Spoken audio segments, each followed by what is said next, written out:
चलिए कोलिजन को आगे बढ़ाते हैं। हम लोग इलास्टिक कोलिजन पढ़ चुके हैं, अब हम लोग पढ़ने जा रहे हैं in elastic collision. In elastic collision, in elastic collision में क्योंकि सर्टेनिटी नहीं है, इसमें क्या क्या यूज कर सकते हैं, तो मोमेंटम कंजर्वेशन यूज कर सकते हैं, मोमेंटम कंजर्वेशन यूज हो सकता है। सेकंड, काइनेटिक एनर्जी कंजर्वेशन नहीं यूज हो सकता है। तो अब इसको अगर सॉल्व करना हो तो इसके लिए बस हम लोग के पास एक ही उपाय बचता है, ई का वैल्यू मालूम हो। लेकिन ई के बारे में सर्टेनिटी इसलिए नहीं है क्योंकि E is lying between 0 and 1, तो ये कोई भी वैल्यू ले सकता है। 0 से 1 के बीच में ये किसी भी वैल्यू को ले सकता है। इसलिए इस क्वेश्चन को सॉल्व करने के लिए हम लोग कोई एक स्पेसिफिक फॉर्मूला डिराइव नहीं करते। अगर फॉर्मूला डिराइव भी करेंगे तो वो ई के टर्म्स में आएगा। तो जनरली इसके लिए हम लोग क्या करते हैं, जो ई का वैल्यू दिया हुआ हो, जो मोमेंटम कंजर्वेशन लगाना हो, वो न्यूमेरिकल वैल्यू में लगाते हैं और उसी के अकॉर्डिंगली क्वेश्चन को सॉल्व करते हैं।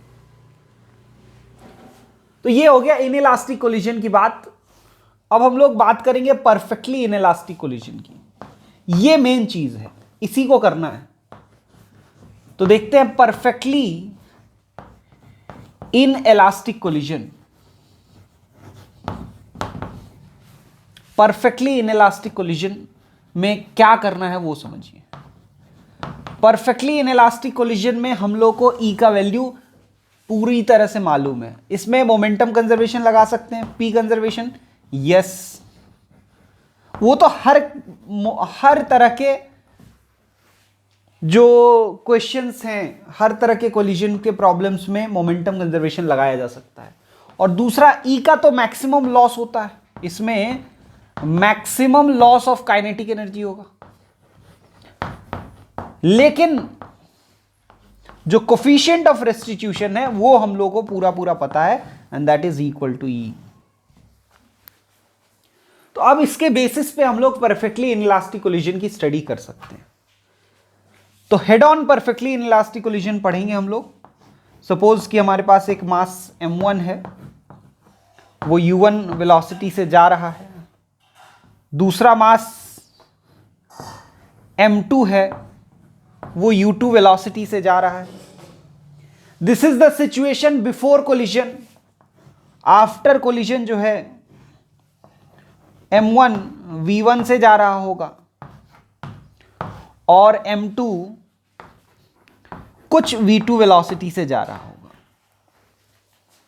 और अगर यहां पे e 0 दिया हुआ है तो सबसे पहले हम लोग e 0 ही लगा के देख लेते हैं। तो RVS कितना है?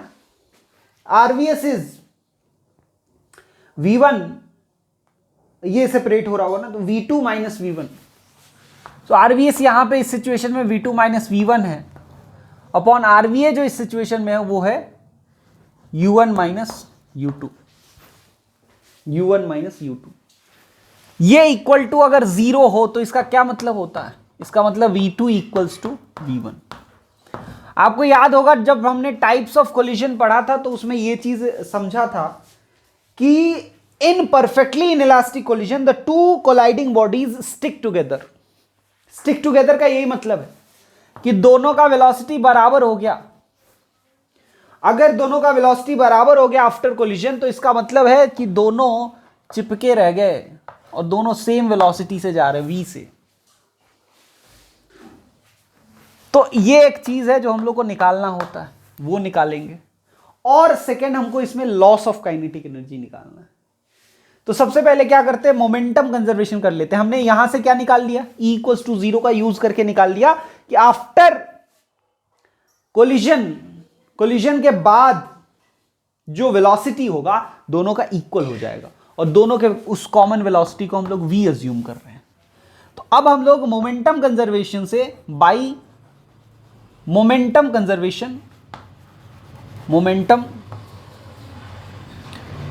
कंजर्वेशन हम लोग उस v को निकाल लेंगे। क्या निकालेंगे वो v का वैल्यू? तो वो होगा m1 u1 plus m2 u2 is equals to m1 plus m2 into v। ये आएगा क्या? m1 plus m2 into v। तो क्या वो कॉमन वेलोसिटी v निकाल सकते हैं? बिल्कुल।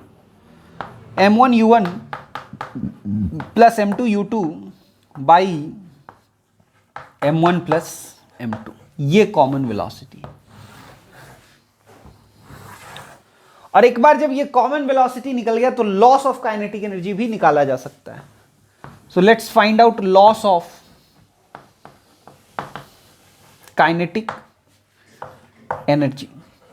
अगर काइनेटिक एनर्जी लॉस हो रहा है तो वो लॉस कैसे निकालेंगे? फाइनल मतलब ज्यादा है और इनिशियल कम है, तो अगर लॉस ही निकालना है तो initial kinetic energy minus final kinetic energy, ये कर लेते हैं तो पॉजिटिव वैल्यू आ जाएगा। बस आप चाहते तो फाइनल माइनस इनिशियल भी निकाल सकते थे, उससे नेगेटिव वैल्यू आता और उस नेगेटिव को बताते कि this negative sign shows that there is negative change in kinetic energy, it means there is loss of kinetic energy. तो ये लॉस ऑफ काइनेटिक एनर्जी कितना है उसको निकालने की कोशिश करते हैं। So what is initial kinetic energy? Initial total kinetic energy is half m1 u1 square plus half m2 u2 square minus half, दोनों साथ साथ जा रहा है जी। तो total mass is m1 plus m2 into v square, है ना? वो थोड़ा कम जगह हो गया, है ना? फिर से लिख लेते हैं थोड़ा इधर करके तो पूरा आ जाएगा। Half m1 u1 square plus half m2 u2 square minus half m1 plus m2 into v square. देखिए दोनों का कंबाइंड वेलोसिटी हो गया, इसलिए दोनों का कंबाइंड मास लेके काम कर गया। अब ये चीज जो है वो बहुत ही आसान है, पहले भी इसको लिख चुके हैं, तो इसको मैं मिटा दे रहा हूं और आगे हम लोग उसको यहां पे सॉल्व कर रहे हैं। देखिएगा हाफ कॉमन आ गया। अब हमने m1 u1 स्क्वायर लिख लिया प्लस m2 u2 स्क्वायर लिख लिया minus m1 plus m2 into m1 u1 plus m2 u2 by m1 plus m2 का होल स्क्वायर, इसका पूरे का होल स्क्वायर, क्योंकि v का ये वैल्यू है वो हमने वहां पुट कर लिया। अब देखिए ये m1 प्लस m2 एक m1 प्लस m2 को तो कैंसिल कर देगा, है ना? एक m1 प्लस m2 कैंसिल हुआ, एक, तो हम लोग कैंसिल अभी नहीं दिखा रहे हैं, वो आप एक कैंसिल अज्यूम कर सकते हो आप। तो half m1 u1 square plus m2 u2 square minus एक बचा हुआ है भाई, ध्यान रखना, एलसीएम ले लेते हैं, है ना? ले लें क्या एलसीएम? एलसीएम ले लेते हैं, तो ये आ जाएगा m1 प्लस m2 पूरे में, तो ये यहां पे मल्टीप्लाई होगा। अगर ये इससे मल्टीप्लाई होगा तो ये बनाएगा m1 square u1 square plus ये भी इससे मल्टीप्लाई होगा तो m1 m2 u1 square plus बहुत सारे टर्म्स आने जा रहे हैं, बहुत सारे टर्म्स, ये इससे मल्टीप्लाई होगा तो again m1 m2 u2 square plus ये इससे मल्टीप्लाई होगा तो m2 स्क्वायर u2 स्क्वायर, और भी टर्म्स आएंगे तो उन सब को भी यहां लिख ले रहे हैं, है ना? ये सब न्यूमरेटर में ही है। और क्या टर्म्स आ जाएंगे? इसका परफेक्ट पूरा पूरा स्क्वायर, ये लेकिन माइनस में है तो minus m1 square u1 square minus m2 square u2 square, और एक और टर्म है ना, इधर मिटा रहे, एक और टर्म क्या बचा रह गया, minus 2 m1 m2 u1 u2, ये आ गया है ना, काफी लंबा हुआ, इसको मैं मिटा रहा हूं। अब देखिए कुछ कुछ चीजें कट जाएंगी, अब ये छोटी हो जाएंगी, m1 स्क्वायर u1 स्क्वायर खत्म, m2 स्क्वायर u2 स्क्वायर कम खत्म, क्या बच गया भाई, सब में m1 m2 कॉमन आ गया, बाई नीचे में m1 प्लस m2 तो है ही, और अंदर जो बच गया वो हुआ u1 square plus u2 square minus 2u1 u2। So this is half, ये जो पूरा सिंबल है ना m1 m2 by m1 plus m2, this is represented by mu, देखेंगे इसका क्या मीनिंग है। और यहां पे आप देखिए इसको लिखेंगे u1 माइनस u2 का होल स्क्वायर, तो अगर आप ध्यान से देखिए it is simply half into mu into RVA, relative velocity of approach, यही है u1 minus u2, relative velocity of approach का स्क्वायर। ये लॉस है, ये लॉस है during completely inelastic collision, half into mu into RVA का square. ये mu जो है ना, mu is equal to m1 m2 by m1 plus m2, ये आपको ध्यान रखना है, product of mass by sum of mass, इसका नाम है रिड्यूस्ड मास। क्या कहते हैं, रिड्यूस्ड मास। ये कई जगह काम आता है, आगे भी आएगा कई बार ये m1 m2 by m1 plus m2, तो इस एक्सप्रेशन को ध्यान रखना है कि इट इज कॉल्ड रिड्यूस्ड मास। तो इस तरह से हमने लॉस ऑफ काइनेटिक एनर्जी भी निकाल लिया और फाइनल वेलोसिटी भी, जो फाइनल कंबाइंड वेलोसिटी है वो भी निकाल लिया। इसको कॉपी कर लीजिए।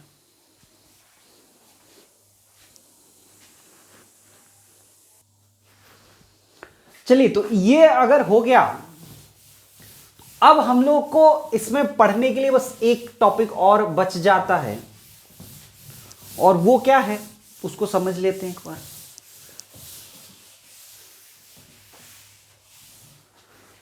तो एक और चीज जो इसमें बच जाता है वो है कोलिजन इन 2 डायमेंशन। कोलिजन इन 2 डायमेंशन।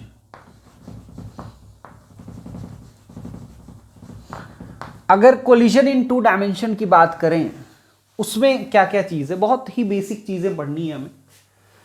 2 डायमेंशन में जो कोलिजन होगा कुछ इस तरह से हम लोग अज्यूम करते हैं कि सपोज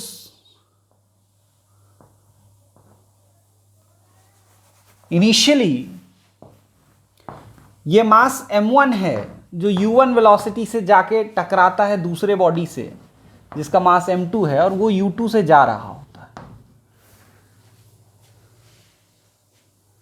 ठीक। आप इसमें ये भी मान सकते हैं, बहुत स्पेशल केस, अगर इसको रेस्ट में मान लें, हाँ ऐसा भी कर सकते हैं कि ये रेस्ट में था, ऐसा ज्यूम किया जा सकता है।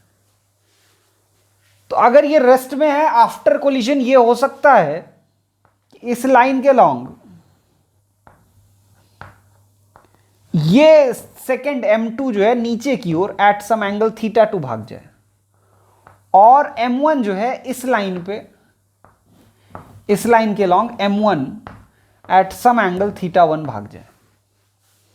तो अब क्योंकि 2D में बॉडीज चली गई हैं, तो this is called collision in 2 dimension. तो इसमें क्या क्या कर सकते हैं, इसमें हमने अभी तक ये नहीं कहा कि ये इलास्टिक है कि इनइलास्टिक है, बट कैसा भी कोलिजन हो मोमेंटम तो कंजर्व रहेगा। So m1 u1 must be equal to, ये देखिए ध्यान से, x में जो मोमेंटम है वो कंजर्व रहेगा अलग से, और y में अलग से मोमेंटम कंजर्व रहेगा, तो 2 मोमेंटम कंजर्व रहेंगे। सो अगर x में मोमेंटम कंजर्व करेंगे, है ना, फॉर x डायरेक्शन के लिए अगर मोमेंटम कंजर्व करें तो इनिशियली x डायरेक्शन में कुछ मोमेंटम था, बिल्कुल m1 u1। अब x डायरेक्शन में क्या है, तो सपोज m1 जो है इधर जा रहा है v1 स्पीड से और m2 इधर जा रहा है v2 स्पीड से, तो इधर जो कंपोनेंट दोनों का आएगा वो क्या क्या आएगा, v1 cos थीटा 1 और v2 cos थीटा 2। यस और तो इसके बेसिस पे अगर x डायरेक्शन में कंजर्वेशन ऑफ मोमेंटम लगाएं तो x का initial momentum m1 u1 equals to m1 v1 cos theta 1 plus m2 v2 cos theta 2। So x का initial momentum equals to y का x का फाइनल मोमेंटम। अब y direction को देखते हैं, क्योंकि देखिए अगर ध्यान से y डायरेक्शन में there was no initial momentum, but now y direction also has some momentum. इस m1 का y डायरेक्शन में कुछ वेलोसिटी हो गया क्या, बिल्कुल, क्या हो गया है, v1 sin थीटा 1, और इस m2 का भी y डायरेक्शन में कुछ वेलोसिटी हो गया है v2 sin थीटा 2। अगर साइन को भी कंसिडर करें, मतलब उसके चिन्ह को भी कंसिडर करें, तो it is minus v2 sin theta 2, क्योंकि नेगेटिव y डायरेक्शन में है। So initial momentum in y direction was 0 equal to m1 sin theta 1, positive momentum है ऊपर की ओर, sorry m1 v1 sin theta 1 minus m2 v2 sin theta 2। ये हो गया y के मोमेंटम का सम फाइनल, और ये इनिशियली 0 था। तो यहां से क्या आ जाएगा, यहां से आ जाएगा m1 v1 sin theta 1 equals to m2 v2 sin theta 2। ये दो इक्वेशन है जिसको सॉल्व करके चार चीजें हमें निकालनी है। क्या क्या निकालना है, v1 v2 थीटा 1 थीटा 2। तो मुश्किल हो जाएगा, दो इक्वेशन से चार वेरिएबल्स थोड़ी पता चलते, तो इसमें बाकी दो वैल्यूज दिए हुए होने चाहिए तभी आप सॉल्व कर पाएंगे, नहीं तो और कुछ एक्स्ट्रा इंफॉर्मेशन हो। जैसे मान लीजिए हमको यह दिया हुआ हो कि इलास्टिक कोलिजन है, अगर इलास्टिक 2 डायमेंशनल कोलिजन है तो इलास्टिक 2 डायमेंशनल कोलिजन में मोमेंटम कंजर्वेशन के अलावा काइनेटिक एनर्जी भी कंजर्वेशन कर सकते हैं। Half m1 u1 square will be equal to half m1 v1 square plus half m2 v2 square. उसके अलावा E के इक्वेशंस को भी यूज करते हैं, लेकिन जिस लाइन के अलोंग अप्रोच हो रहा है उस लाइन के अलोंग RVA और RVS को भी यूज करते हैं।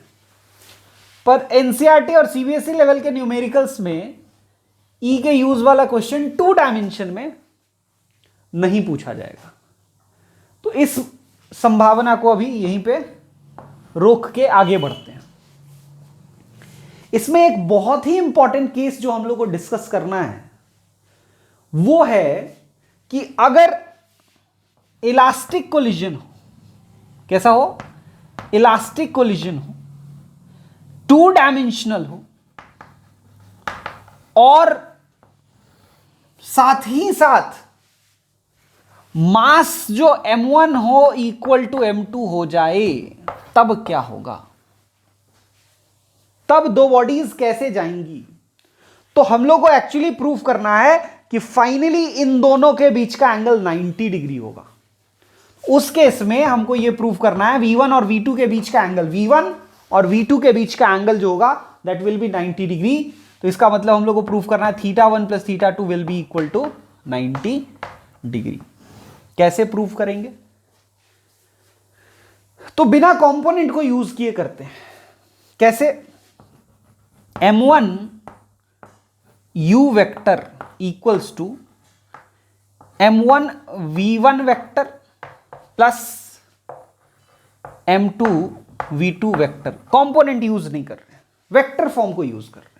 और अगर सारे मासेस इक्वल हैं तो वी कैन राइट कि u1 vector is equals to v1 vector plus v2 vector.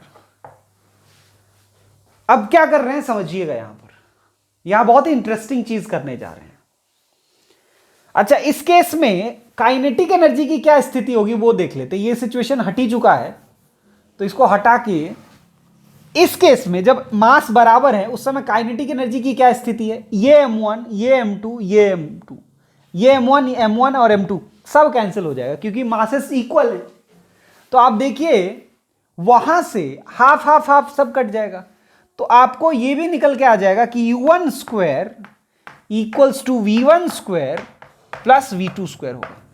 क्या यहां से ये निकल के आ रहा है, देखिए m/2 पूरे में कैंसिल हो जाएगा। तो एक ये रिलेशन अपने पास है, ये ध्यान रखना है। अब देखिए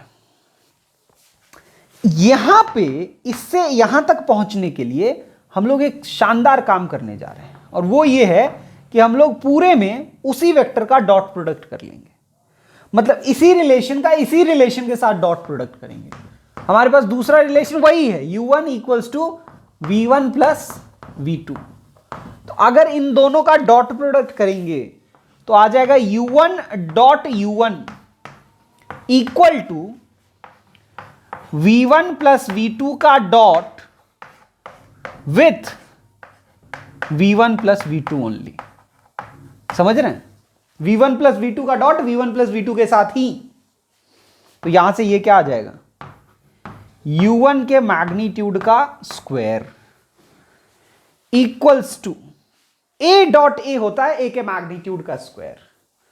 तो v1 डॉट v1 होगा v1 के मैग्नीट्यूड का स्क्वायर।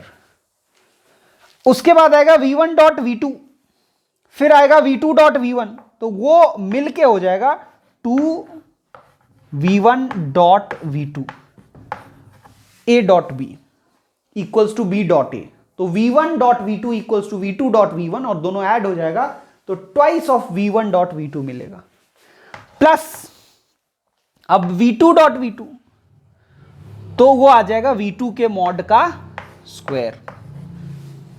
अब देखिए बहुत ही शानदार इक्वेशन निकल के आता है। इतना आई होप आपने लिखा होगा, है ना। इनिशियल पिक्चर को बस मिटा रहे हैं ताकि अब डेरिवेशन को फाइनलाइज कर सकें।